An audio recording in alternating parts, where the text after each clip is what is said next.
Hello brother.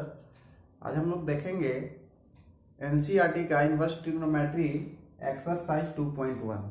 Exercise 2.1 सबसे पहला question है, प्रिंसिपल वैल्यू फाइंड करने के लिए बोल रहा है। बोल क्या रहा है? क्वेश्चन फर्स्ट है कि find the principal value of the following question. जो क्वेश्चन आपके पास गिवन है उसका प्रिंसिपल वैल्यू फाइंड करना है। इसमें फर्स्ट क्वेश्चन आपके पास है भाई, sign inverse -1/2।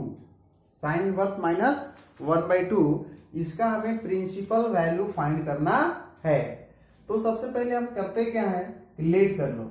Late x equal to sine inverse -1/2।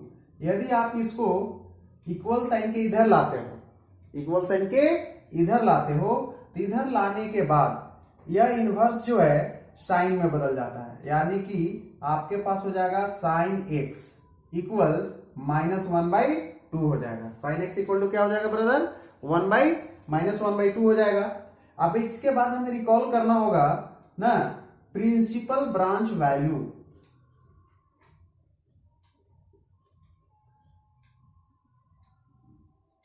Principal branch value of sine is, इसका प्रिंसिपल ब्रांच वैल्यू होता है भाई -π/2 से π/2 होता है। ठीक है। अब मेरे पास जो साइन का वैल्यू है वह निगेटिव है। अब देखते हैं कि निगेटिव किस क्वाड्रेंट में आता है। तो देखो भाई, इसको मैं 0, यह π/2 होता है और यह -π/2 होता है। ठीक है। अब इसको मैं फर्स्ट क्वाड्रेंट बोलता हूं और यह फोर्थ क्वाड्रेंट होता है, और यह सेकेंड होता है और यह थर्ड होता है। तो आपको पता है कि निगेटिव है, यानी कि इसका जो रेंज है वह रेंज -π/2 से π/2 के बीच में है। दैट मीन्स यह दो क्वाड्रेंट होते हुए गुजरता है, फोर्थ एंड फर्स्ट। तो फर्स्ट में साइन का वैल्यू पॉजिटिव होता, तो मैं इसमें लेता, लेकिन इसका वैल्यू निगेटिव है, दैट मीन्स इसमें आना चाहिए। तो इसमें आने के लिए 0 से मैं इधर यदि मेजर करता हूं तो क्लॉकवाइज आता है। तो क्लॉकवाइज यदि एंगल को मेजर करता हूं मैं, तो उसके साथ क्या आता है भाई? निगेटिव आता है। तो दैट मीन्स इसका जो वैल्यू आएगा तो sine x equal to sine. ठीक है। अब हमें याद करना है कि साइन कितने का वैल्यू 1/2 होता है। ठीक है। तो आपको याद होगा भाई, आप 11th क्लास में बताया गया है वैल्यू कि पाई का वैल्यू जो है 1/2 30 पे होता है। कितने पे होता है? 30 पे होता है। 30 डिग्री को हम लोग π/6 लिख सकते हैं। क्या लिख सकते हैं? π/6 लिख सकते हैं। अब इसको मैं चेंज कर दिया। यदि साइन से साइन को हटा लेते हो तो x इज इक्वल टू π/6 आता है, इंप्लाइज दैट। ठीक है। x का वैल्यू क्या लेट किया था भाई? यह लेट किया था साइन इनवर्स -1/2। या निगेटिव में होगा या निगेटिव में होगा। दैट मीन्स इतना इज इक्वल टू -π/6 आ गया। यह मेरा वैल्यू आ गया। इसी को हम लोग बोलते हैं क्या? प्रिंसिपल वैल्यू है। ठीक है। अब हमारे पास एक नेक्स्ट क्वेश्चन है, क्वेश्चन नंबर 2।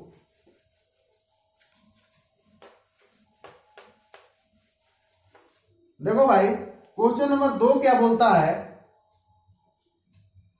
cos इनवर्स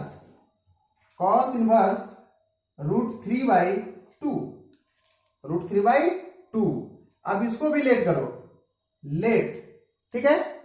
इसको लेट करते हैं। x equal to cos inverse √3/2। cos inverse √3/2 आ गया। अब देखो भाई, यदि इसको इक्वल साइन के इधर लाते हो तो यह क्या में बदल जाता है? cos में। That means cos x equal to √3/2। अब सबसे पहले प्रिंसिपल ब्रांच वैल्यू रिकॉल करो। Principal branch value. ठीक है। कि इसका रेंज क्या है। इसका सबसे पहले कॉस का हम लोग रेंज देखेंगे, क्या किसके किसके बीच में रहना पसंद करता है। तो देखो भाई, इसका जो रेंज है 0 से पाई है, दैट मीन्स 2 क्वाड्रेंट को यह कैप्चर करता है। क्वाड्रेंट फर्स्ट और क्वाड्रेंट सेकेंड में यह बिलोंग करता है। तो बोलो तो यह पहला पाद में फर्स्ट क्वाड्रेंट में इसका जो वैल्यू होता है वह पॉजिटिव होता है और सेकेंड वाले में नेगेटिव होता है, लेकिन यहां पे इसका वैल्यू पॉजिटिव है, दैट मीन्स यह फर्स्ट क्वाड्रेंट से बिलोंग करता है। तो अब यहां पे cos x देखो तो भाई, यह cos कितने का वैल्यू होता है, √3/2। तो √3/2 cos में जो है वह 30 का होता है, दैट मीन्स π/6 का होता है। ठीक है, तब यहां पे लेंगे cos π/6 ले लेते हैं। ठीक है, अब cos से cos कट गया, imply that x equal to π/6 आया। अब यहां पे वैल्यू लो, देयरफॉर x का वैल्यू किसको लेके किए थे भाई, cos inverse √3/2 equal π/6। That's all, यह मेरा आंसर मिल गया। ठीक है, अब अगला क्वेश्चन है आपके पास 3 नंबर। 3 नंबर बोलता है कोसेक इनवर्स 2 है। ठीक है, अब इसको लेट करो, let x equal to cosec inverse 2। यदि कोसेक को तुम इधर लाते हो तो यह हो जाता है कोसेक x इक्वल टू 2 होता है। ठीक है भाई, अब इसका भी प्रिंसिपल ब्रांच वैल्यू देखो, प्रिंसिपल ब्रांच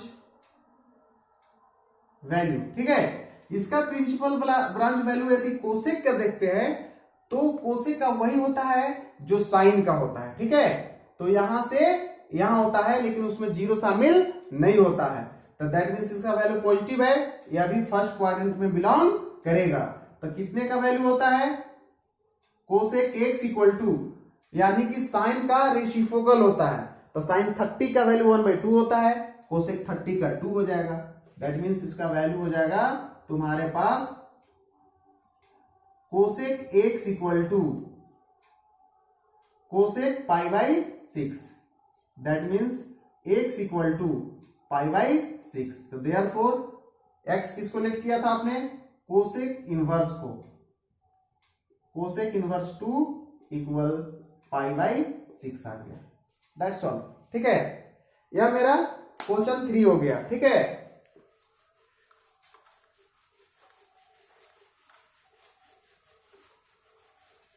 देखो भाई, इस तरीके से आप सारे क्वेश्चंस को इसमें कर सकते हो। अब एक और क्वेश्चन देख लो, क्वेश्चन नंबर 9। क्वेश्चन नंबर 9 देखो क्या बोल रहा है, कोसेक इनवर्स -1/√2। लेट करो, let x equal to cosec inverse -1/√2। ठीक है, अब इसको तुम इधर लाओ, cos x इक्वल टू -1/√2 आ जाता है। अब देखो भाई, पहले इसका रेंज देखना होगा, तो जो cos का रेंज है वह 0 से पाई है, दैट मीन्स यह 2 क्वाड्रेंट को यह कवर करता है।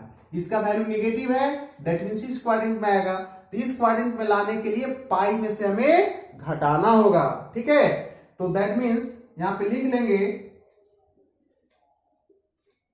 Principal branch value of cos inverse is 0 से पाई होता है। ठीक है भाई, तो therefore cos x equal to cos pi minus 1/√, कितने का वैल्यू होता है भाई, 4 का होता है, पाई माइनस π/4। cos से cos को हटा दिया, x is equal to pi minus π/4। LCM लो, एलसीएम आ जाएगा कितना, 4 और 1 का लघुत्तम 4 आता है, यहाँ पे 4 ले लो -4 ले लो, दैट मीन्स 3π/4 आ जाएगा। ठीक है, किसको मैंने x लेट किया था भाई? तो मैंने लेट किया था cos इनवर्स को, यहां पर ले लेंगे cos inverse -1/√2 equal 3π/4, that's all. यह मेरा आंसर आ गया। ठीक है, इस तरीके से क्वेश्चन आप 1 से 10 तक इसी तरीके से क्वेश्चन करना था। अब क्वेश्चन नंबर 11 देखते हैं। क्वेश्चन नंबर 11 देखो भाई, क्वेश्चन नंबर 11 में find the value of following, जो गिवन है उसका वैल्यू फाइंड करना है। tan inverse 1 plus cos inverse -1/2 plus sin inverse -1/2। देखो भाई, tan है, tan 1 है, tan क्या है भाई? 1 है। tan 1 कितने का वैल्यू होता है? तो π/4 का होता है, plus cos 1/2, but cos negative है, cos निगेटिव होता है तो इसमें जाता है, यानी कि पाई में से घटाना होगा, पाई में से घटाना होगा। तो पाई में से कितना घटाना होगा? 1/2 कितने का वैल्यू होता है?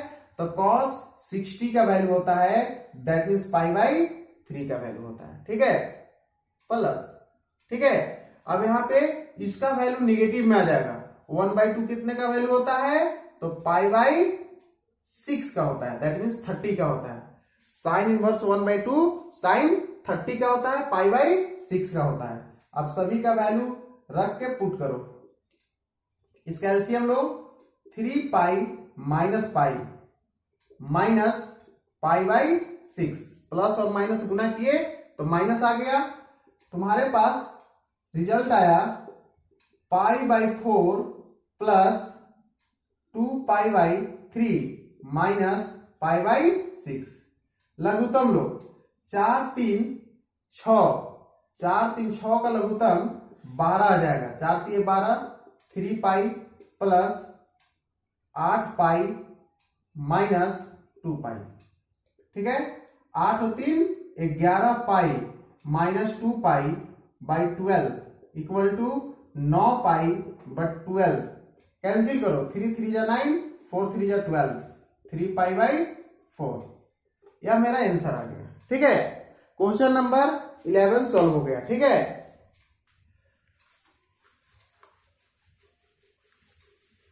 अब देखो भाई, क्वेश्चन नंबर 12 में क्या बोल रहा है? cos inverse 1/2 plus 2 sign inverse 1/2। देखो भाई, cos 1/2 कितने का वैल्यू होता है? तो π/3 का होता है, दैट मीन्स 60 का होता है। तो इसका वैल्यू π/3 ले लो, प्लस 2 इंटू इस कितने का वैल्यू होता है? तो π/6 का होता है। π/3 प्लस 2 3 जा 6, π/3 दैट मीन्स 2π/3, 1 पाई और 1 पाई, 2 पाई, 2π/3। यह मेरा आंसर आ गया।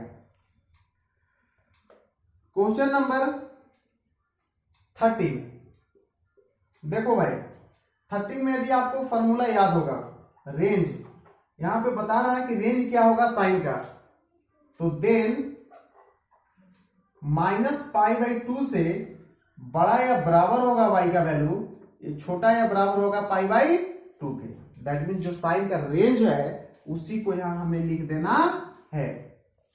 ठीक है, जहां पे होगा टिक मार देना है। इसका आंसर हो जाएगा बी। ठीक है, question number 14, tan inverse √3 minus sec inverse -2। ठीक है, किसके इक्वल होगा? √3, tan √3 कितने का वैल्यू हो जाएगा? tan पॉजिटिव में है, tan का वैल्यू इससे इसमें बिलोंग करता है, दैट मीन्स फर्स्ट क्वाड्रेंट में होगा। और फर्स्ट क्वाड्रेंट में tan कितने का वैल्यू √3 होता है? तो जितना टाइम साइन कितने का वैल्यू होता है √3/2, तो साइन √3/2 होता है 60 का, तो दैट मीन्स 60 का ही इसका होगा π/3 माइनस सेक का जो रेंज है, सेक का रेंज किसके किसके बीच में होता है भाई, जस्ट उसका रेसिप्रोकल करते हैं, ठीक है। तो इसका वैल्यू इसमें आएगा पाई वाला में, ठीक है। तो पाई माइनस जब करोगे कितना, 2 कितने का आएगा, कोसेक जितने का होता है, तो कोसेक कितने का 1/2 होता है 60 का, तो दैट मीन्स π/3 का। तो π/3 माइनस पाई प्लस π/3, एलसीएम ले लो, 3 pi minus 3 pi plus pi, 2 pi minus 3 pi by 3 equal minus π/3। यह मेरा आंसर आ गया।